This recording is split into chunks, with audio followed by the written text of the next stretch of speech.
to the Todd Bowles Show. Casey Phillips here with head coach Todd Bowles. Good to have a win to talk about, and I'd love to just first hear the significance of this win, even though it's pretty early in the season, the idea that it gives you that first place in the division, gives you your first home win after losing a couple in a row. We know coaches are never going to want to get into what would be a streak at that point. So with those three things in mind, how significant did this win feel? It was big because we lost 2 in a row. You know, you want to win all your games at home, and it was big because it's a division game. You want to win all your division games, so that's important for us going forward. May not have any semblance right now, but later on in the season, they're going to add up and count, so we were happy to get this win.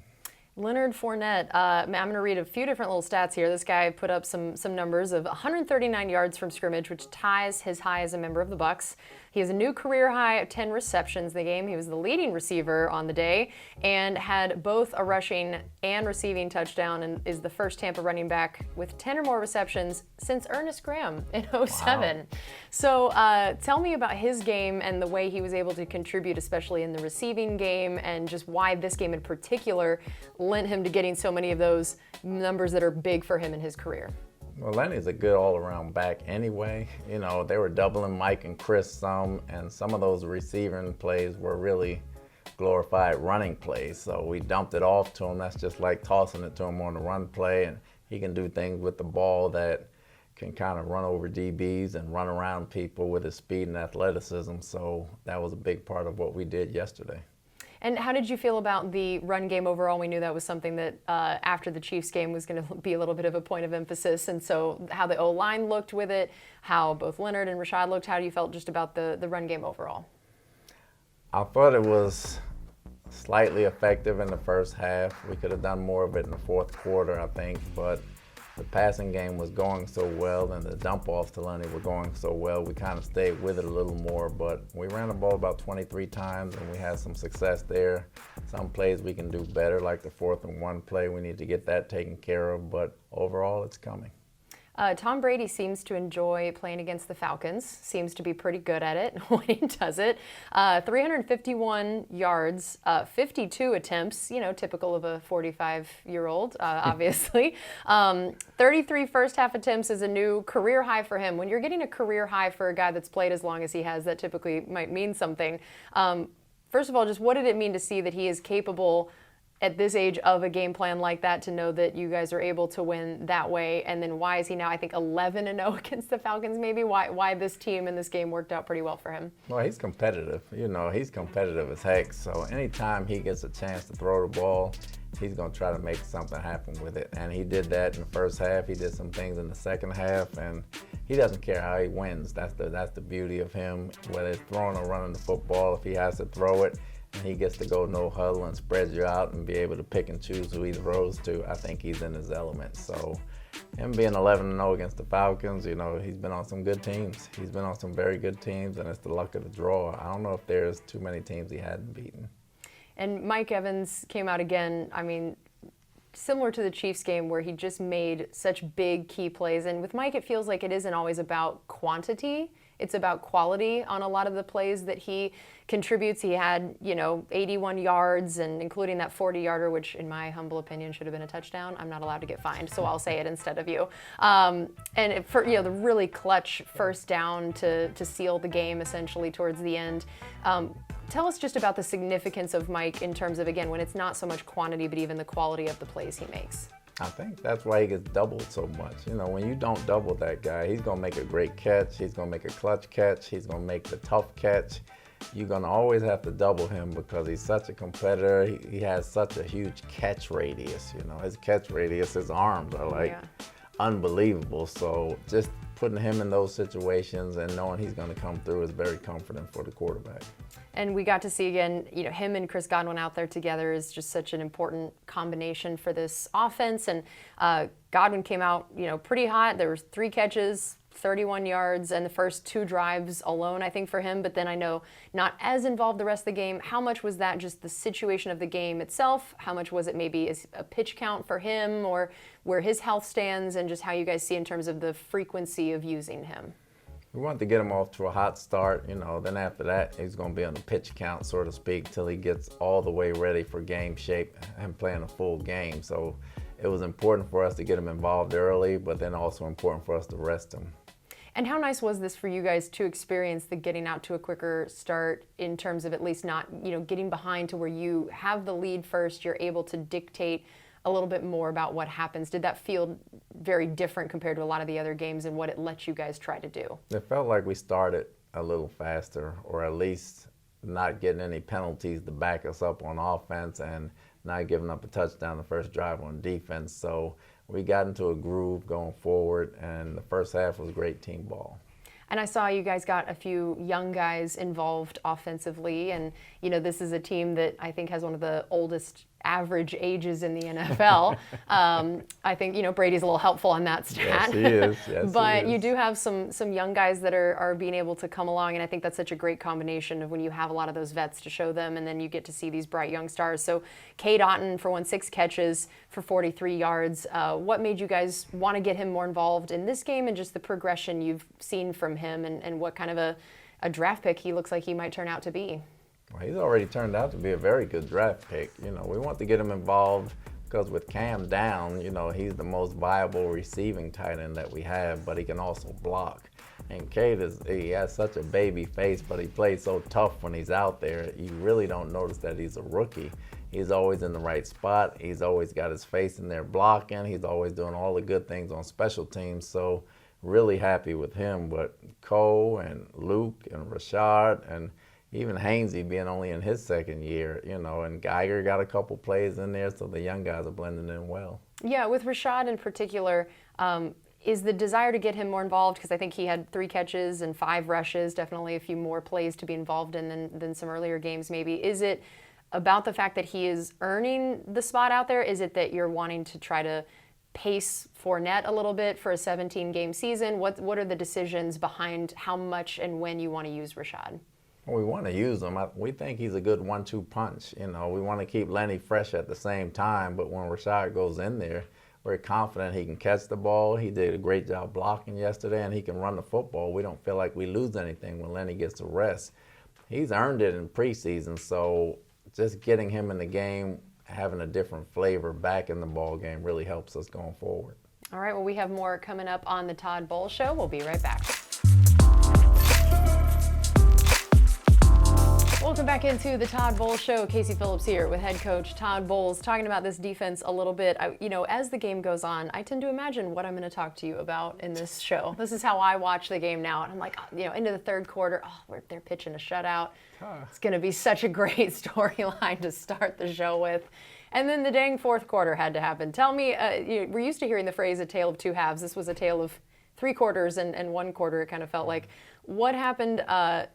How much was it what the offense maybe didn't do in terms of being able to stay out there as much, or how much was it what the defense wasn't doing to give up some of those fourth quarter points? Regardless of what the offense has done, the defense has to get off the field. We started making some mental mistakes that we didn't make in the first 3 quarters, and it added up, and we let them score. Obviously, the special teams punt, let them across midfield, and they had a short field to work with, and they made some plays. We knew they were a heavy running team. We got out there a little bit early. A couple of times the offense went 3 and out. Some of those guys on defense played special teams and went out there.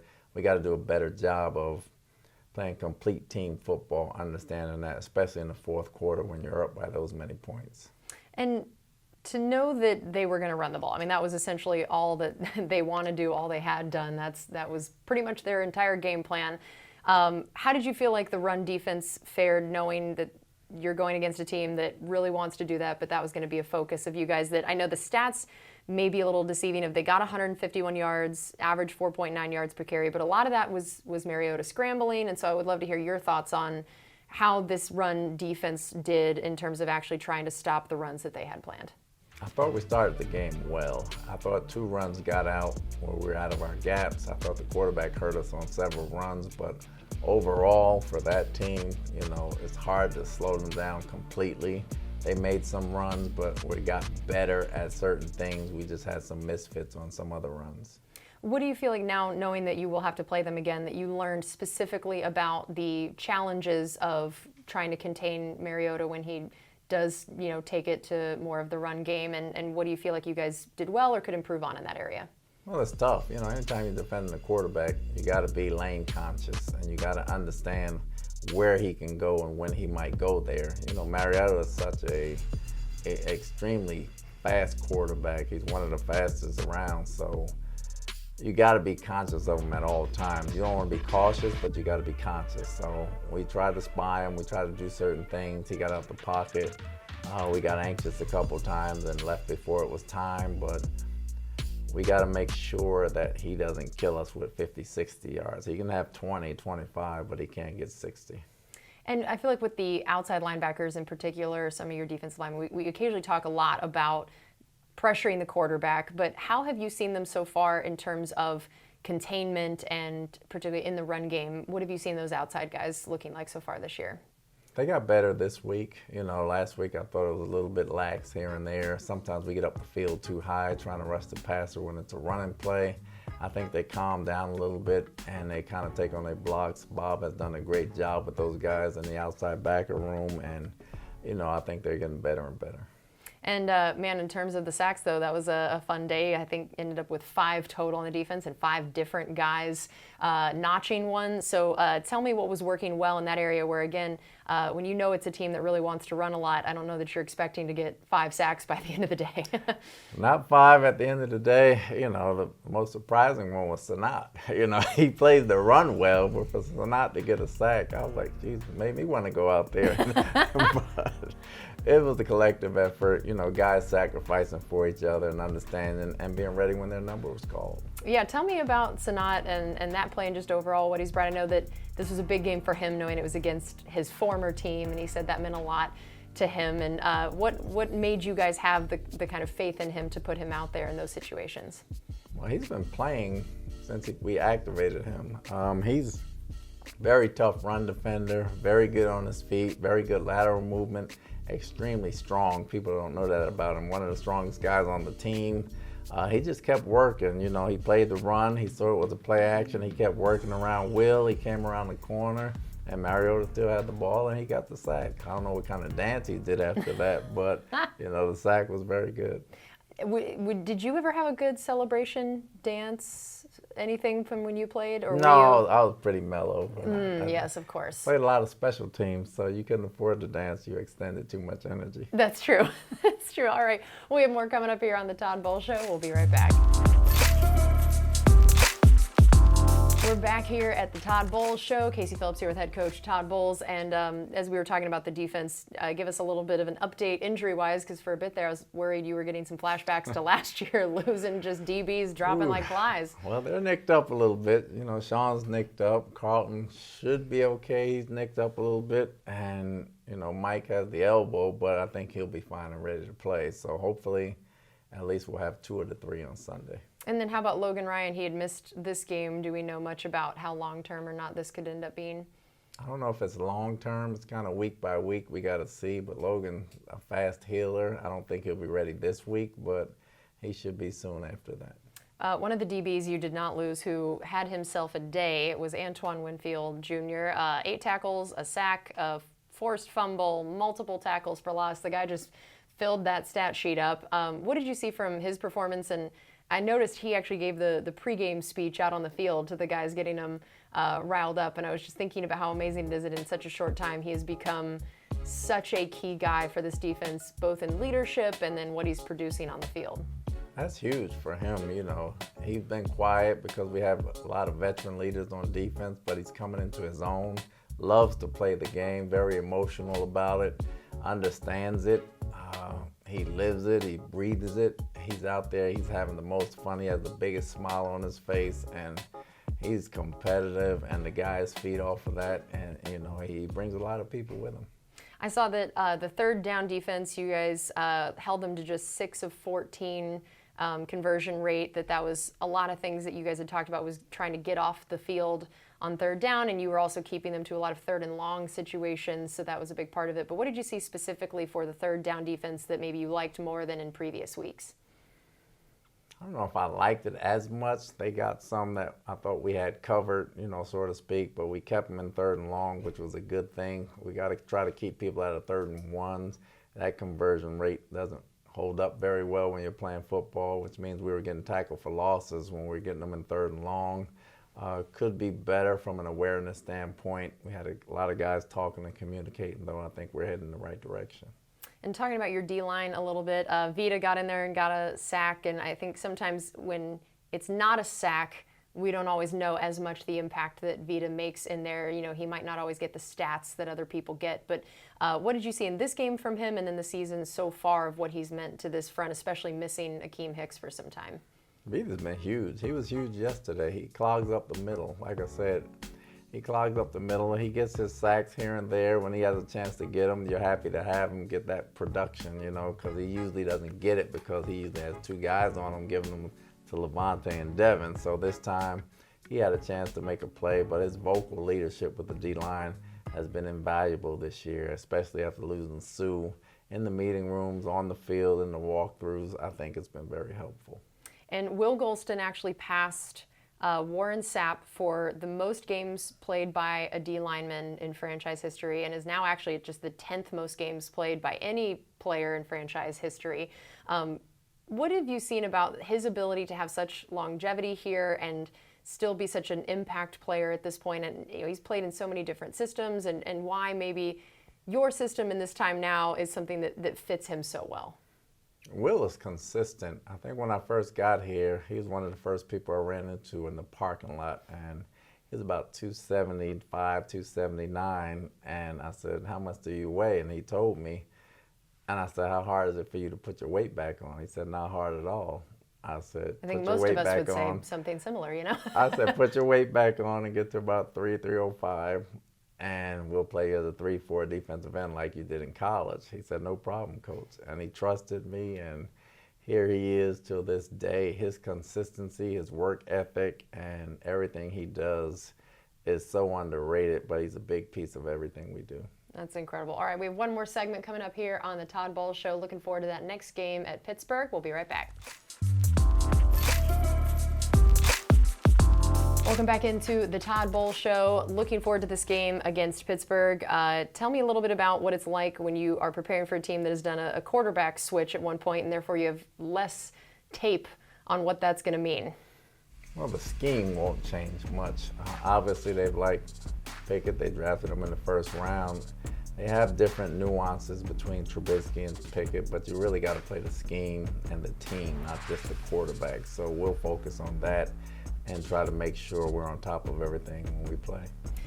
You know, their last game didn't go well for them, to put it mildly. What is it like for you to scout is it more effective to have tape where a team did really well, or more effective to have tape on what stopped a team when it comes to trying to figure out what you guys want to do? I think it's more effective to have tape of a team that did really well, because they're going to continue to do that. A team that didn't do as well is probably going to change some things up, and they're going to be pissed off as well. So you're going to get their best shot, and that's a proud organization. They have some proud players there, so we know we're walking into a hornet's nest. So tell me, overall, with a Pickett-led offense, what are some of the things that you've seen from them, the other players out there, and that what we're going to really have to be aware of on defense? Well, Pickens, #1 from Georgia, outstanding catch radius, can go up and get the ball. You got Deontay, who can catch the ball very quick off the line. Claypool, who can run it, and he can catch deep balls. They got Najee Harris, who's outstanding at running and catching the ball. Hard to bring down, very good size. They have a huge offensive line. Their 2 tight ends block very well, and they play very tough football. And then, so how about on the other side of things, the defensive side of the ball for them? What do they do well? Defensively is something, they sack the quarterback. You know, even without TJ there, they got 2 outside backers. They got high motors. Cam Hayward's been leading those guys for a long time. Very opportunistic in the secondary with Minkah Fitzpatrick back there. And they got Bush in the side. And those guys, very proud bunch, and they play good ball. What do you always know to be true about a Mike Tomlin-led team? This is a guy that I'm sure you've known a long time in the league, watched a long time in the league. What does that tend to tell you about a matchup? Very tough-minded. Will not quit. Going to play to the end. Very physical ball game. A lot of respect for them for years. They're going to be ready to play. they're going to be ready to play. And I know you guys at this point have won games scoring 19, 20, 21. Is that something that is a feasible goal to have, or is that, do you think, the outlier? What is it about the way that this team could look moving forward does that feel, I guess, sustainable long term? Well, you call them character wins early in the season. You're going to learn how to play and how to win different ways. You don't want, or you're not going to get blowouts and style points for every win. A lot of these games are one-score games. A lot of them are one-score games. Occasionally you'll get those blowouts. Hopefully we have some coming. But they're character wins. They build mental toughness. You want to learn different ways to win while you find out who you are as a team. So we're finding that out, and we're still finding ways to win. So when it finally clicks, the consistency of how we've won compared with the fundamentals and technique and schematically, when everybody's on the same page, you'll start to see those leads expand some, hopefully. All right. Well, thank you so much, as always, for your time, Coach, and good luck against Pittsburgh. You're welcome. Good seeing you, Case.